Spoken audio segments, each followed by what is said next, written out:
Hi అండి, అందరు ఎలా ఉన్నారు? బాగున్నారా?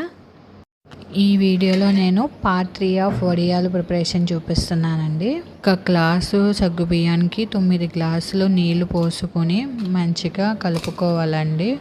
ఉండలేం లేకుండా బాగా ఉడికించుకోవాలి. ఈసారి వడియాల్లో పచ్చిమిరపకాయల బదులు ఎండుమిరపకాయలు యూస్ చేస్తున్నామండి. బాగా ఫైన్గా కాకుండా పల్స్ చేయాలి.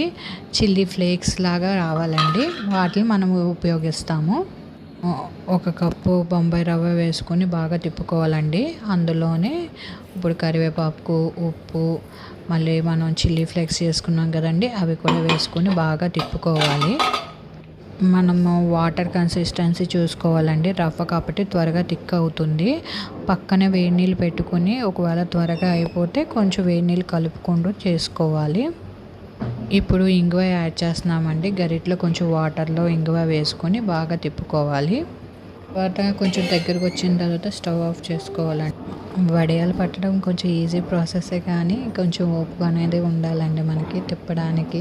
దాని తర్వాత పెట్టేటప్పుడు, దాని తర్వాత వడియాలు తీసేటప్పుడు. వడియాల పిండి కొంచెం దగ్గర పడిందండి. ఇప్పుడు మనము నిమ్మకాయ పిండుకోవాలి. దాని ముందు స్టవ్ ఆఫ్ చేసుకోవాలండి. తర్వాత మంచం మీద దుప్పటి వేసుకొని తడి దుప్పటి మీద మనం పెట్టుకోవాలండి. అలాగా మంచిగా ఈజీగా వచ్చేస్తుంది. ఇది రవ్వది కదండి. తర్వాత ఇలా ఎండలోకి షిఫ్ట్ చేసేసుకోవడం అంతేనండి. వడియాలు పెట్టగానే ఇంట్లో చల్లని సగ్గుబియ్యం పాయసం అనేది రెడీగా ఉంటుందండి.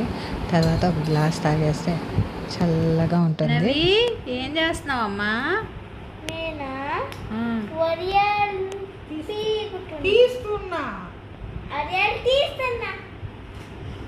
అమ్మో, ఇన్ని వడియాలు తీసావారా?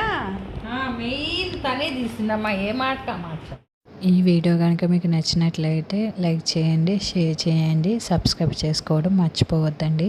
Thank you for watching the video అండి.